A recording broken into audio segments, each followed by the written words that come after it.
Welcome back everybody to Extreme Off-Road Silly Builds, and today we're dealing with the 1992 Jeep Wrangler Sahara. This is from the Universal Icons car pack. So yeah, now that it has 1,270 horsepower, 901 pounds-feet of torque from a 3.4 litre turbocharged inline-6 engine. The car itself now weighs 2,786 pounds, has off-road tyres and off-road suspension to go along with its already standard all-wheel drive, and it can only 0 to 60 in 3.285 seconds, 0 to 105.333 seconds, and go to a top speed of 189 miles an hour. So in terms of stats, the off-road capability, the launch, the acceleration and the top speed are all fairly good. Braking is decent for a car of this kind of weight, but the handling is the one that is on the poor side of things.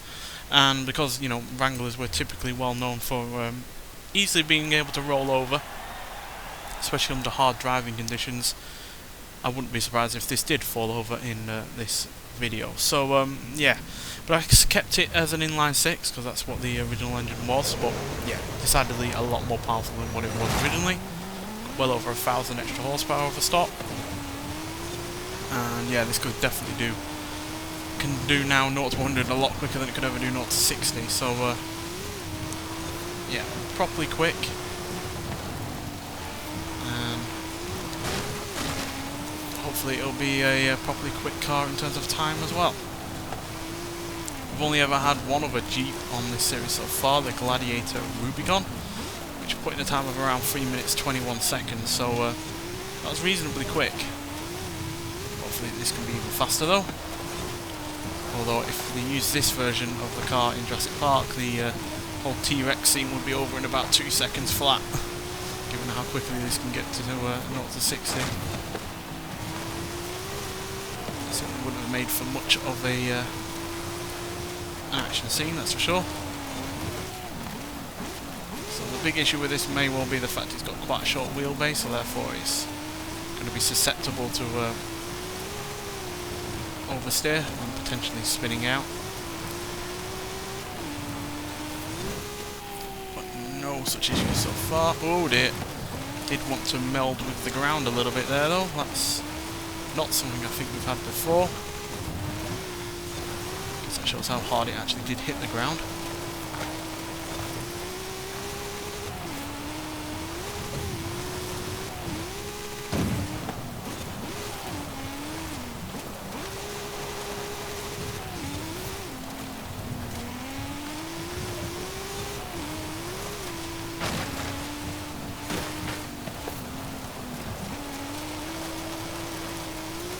Yes, for now. Oh dear. Oh, the controller just slightly went dead there. I'm going to rewind it. That's going to be on me because the controller died.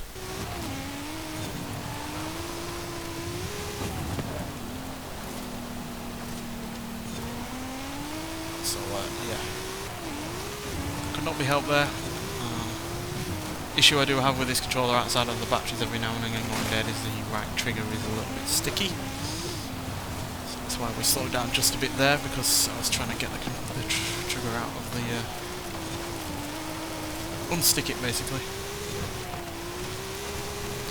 Right, so yeah, for now we are doing pretty well though. We don't have many oversteer issues like I feared we would do given its short wheelbase. Actually, because it is such a short wheelbase, it's actually quite nippy. Rate of speed down there, more than 140 miles an hour.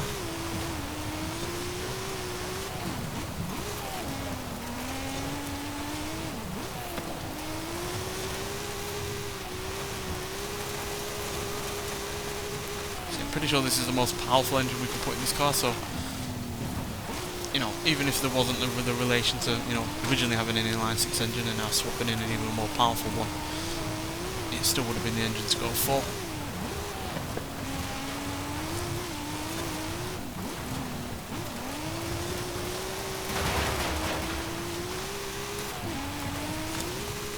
Looks like we're not going to beat the Rubicon.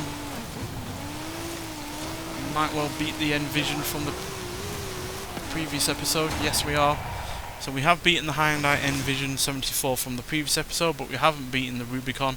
We're just under 4 seconds slower than that, 3 minutes 25.188.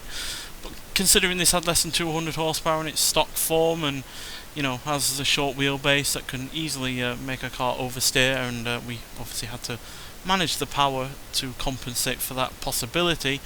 We are slightly quicker than a 1970 GMC Jimmy, as well as other off-road vehicles like the Subaru Brat GL, Sierra Car 700R, the Ford Bronco Raptor, the new version, as well as Subaru Legacy RS, Polaris RZR or Razor, as well as a Hennessy Velociraptor 6x6 and a Ford F-150 Lightning Platinum.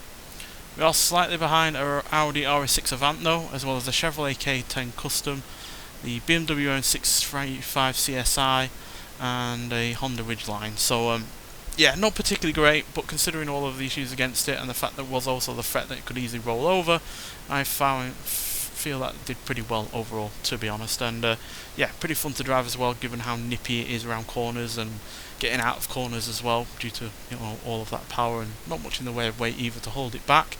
So yeah, overall pretty good. And yeah, one of my favourites from the Universal Icons car pack, which it is a part of. I've already done a review on that car pack, so if you want to know more about this car and the other cars in that car pack, then please do go check that out if you haven't already. But nonetheless, thank you for watching, and I'll see you in the next one. Bye.